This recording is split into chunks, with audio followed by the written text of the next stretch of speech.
Hello and welcome to Robots Reading Reddit. In this video we'll cover a thread called Cops of Reddit. What is the most suspicious thing you've ever caught somebody doing for a totally legitimate reason? And as usual, some posts are not made by cops, but I've sorted them, so we get the actual law enforcement stories first, and then the rest of the comments that are funny, but might not necessarily be quite on topic, and then even more cop stories. The first post I'll read in the highest voted comment in the whole thread is made by an appropriate account 24. Patrolling a military housing neighborhood, I had noticed a suspicious van parked around the area over the past few nights, always in a different spot, but I could never catch it coming or going. So around the 5th night of this, I hide my car and wait. Sure enough, the van rolls through. I waited a few minutes before following. Turn the corner and light up 3 guys rummaging through all the trash cans left on the street. Turns out, they were part of CID, think NCIS, the show, but army version. They suspected someone in the area was cooking meth, and were going through that garbage cans to find discarded ingredients. I only found this out after getting chewed out, after they called my supervisors. I still don't feel bad, no one told me. The next post is made by Blue Badger, and I would like to know if this was a good deal. Please someone do the math and tell me in the comments. The first one that comes to mind for me, late at night, saw a dude hauling copper pipe out of a local grocery store after it closed down. Copper theft at the time was super common, so I thought I had a burglary in progress. I stop out, get ready for an easy arrest. Ask him what he's doing. He says he was hired to clean the place out. Ask why he's taking the copper. Owner told him that his payment was the copper piping, since it wasn't going to be a grocery store after they didn't need it. I didn't buy it for a minute. BS detector was screaming at this point. So I find the owner in our records, call him, and sure as shit, dude was hired to clean the place out and was paid in copper pipe. That was their agreement. But then I asked him why he was out at 2 AM. Since it was super suspicious. Since the place closed down, there was no AC as it was the middle of summer. 2 AM was the best way to do it and keep cool. Doing patrols around local industrial units one night. We've had lots of break-ins at tool hire and do-it-yourself stores that are in these various industrial units. So far the night has been boring. Nothing exciting bar the usual trucks parked up and cars belonging to companies left in the street till the workers return in the morning. The area is also known for drug use by hardcore drug users and in the late evening by kids trying to hide it from their parents. We pull into the last of the streets on my list of ones to check. As I pull in I see there's a car parked up with rear lights on. Already suspect as all we've seen all night were taxis and empty cars. It also is unusual as I've never in the years of working there seen any cars at the time of night in the street. Pulling a bit closer I can see the driver seems to be shuffling around with something inside the car, apparently unaware we are approaching.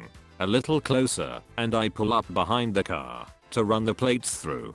In the meantime I send my probationer who's only got a few weeks in the job out to get some ID and establish who we are dealing with. My probationer returns to the car a few moments later with the guy's ID and his story. Their response will remain with me forever. It's a man in drag. He's been out to a gay club and is taking off all his outfit, fake boobs and makeup, before he goes home and the estate to his wife and kids who do not know. All the while the probationer has lips pursed and trying in vain to hold back fits of laughter, not at what he's doing, just the fact that for this quiet town, this was the last thing we could have listed as to expect this check was going to yield. I decide that I'd rather not cause more embarrassment and that I was satisfied he lived around the corner. As we return the license to the driver and get back in the car my co-pilot tells me, yeah, he was removing his boobs as I got to the window. I'm not sure who was more shocked, him or me. Turning around to exit the cul-de-sac I confirmed it was a man in drag, now hurriedly trying to change out of his outfit and make up to get away. Was just a bit after midnight, just rolling around.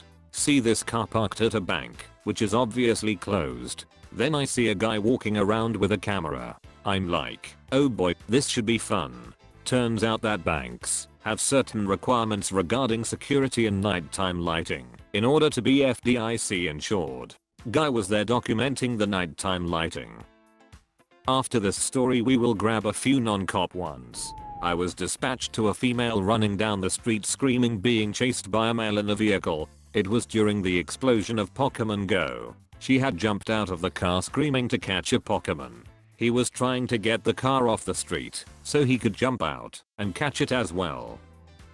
I'm the guy who was doing something suspicious, but it kinda fits here. When I used to work at a grocery store, I would get off sometime between 10 PM and 12 AM, and I also prefer to ride my bike most of the year to save on gas. Since work was close to my house and there were few cars out, I never really bothered with lights. Already suspicious, I know. Right around Thanksgiving we would get in these massive stalks of Brussels sprouts, which if you have never seen one, they look like something you might find growing on an alien planet. A solid 3 feet of little bulbs at the end of spikes basically. They were super cheap, so I couldn't pass up such a deal. But of course the only way for me to transport it home at night was to ride with the stalk sticking a foot out of my backpack. I have no idea what the cops thought it was when they pulled me over.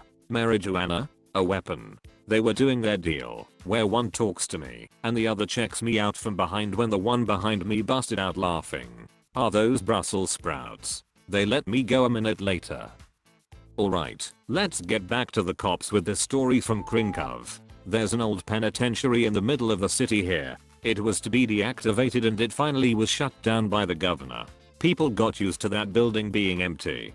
But, for some bureaucratic reasons, they had to reopen it again, temporarily. That means holding bad people in again. And even though the neighbors weren't happy about it, they didn't think much of it, since it was temporary. Anyway, it is a building very close to the road, to residences and commercial buildings. It's not a huge place, but it has tall walls built somewhat like a fort or a castle. Then one day, I wasn't even working, I'm driving by the street behind it, and I see 4 people rappelling down the wall. They weren't doing it each on their own rope, they were doing it in the same rope, and it looked a whole lot like that Hollywood scene where the prisoners escape down the sheet's rope.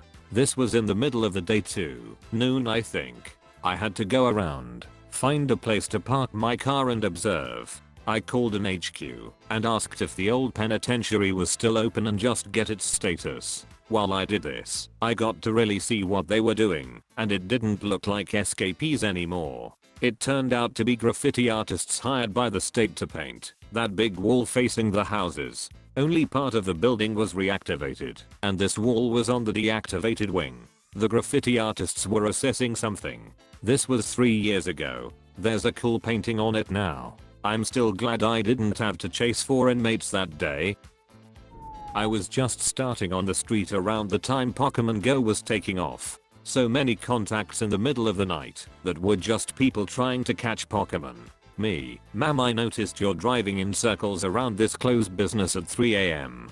Person, yeah, there's a herd of Charmanders here, and it's too busy during the day. Me, oh thanks for letting me know. Pulls out phone and opens Go. Police officer here. It was just after midnight, and we got a call of a suspicious person looking into a home. We respond code 2, lights, no sirens, and switch off the lights before we get close to mask our approach. As we pull up to the house, we see no signs of anyone at the front of the house, so we walk around the rear and bam, guy with a crowbar wrenching on the back door. I yell, police, drop the crowbar. Dude starts screaming and nearly crying because we scared him so bad. Turns out he went to Tim Hortons to get a coffee as him, and the wife had a few drinks and he forgot his keys and cell phone in the house. She was so drunk she forgot he left and locked the doors, like she does every night. Poor bastard tried to wake his wife up, and she was passed out and didn't hear him. He grabbed a crowbar from his shed to try to pop the locking mechanism out, and we caught him. We managed to get a hold of her by calling her on my cell. When she answered the door, she admitted to accidentally locking him out and gave us the exact same sequence of events. I honestly wish we had body cams so we could replay the poor bastard's face and high-pitched scream. Recently I was conducting a Res 18 house search on a guy we'd arrested in a local club with loads of drugs on him. In his room I found an oversized, out of place, vase with false flowers in them. Suspicion raised. I take the flowers out, and in the bottom I saw what I believed to be a balaclava. Here we go. I took it out, unfolded it, and it turned out to be a jumper for a small dog. I look in the vase again. I see a blue velvet drawstring bag. I manipulate it slightly and it rustles, with the feeling of lots of little packets inside. I remove it slowly, open the bag, and inside are some retro Scrabble pieces. Da fuck. We didn't find any further drugs in his room. We did however find a big F-off sized machete under his mattress wrapped up in a tea towel, so that was interesting. Still confused AF about the contents of that vase though. That's all for today. I might do a thread about all the other non-cop answers in this thread if you guys want me to. Do all the YouTube stuff and check out this other video if you want to see me again immediately.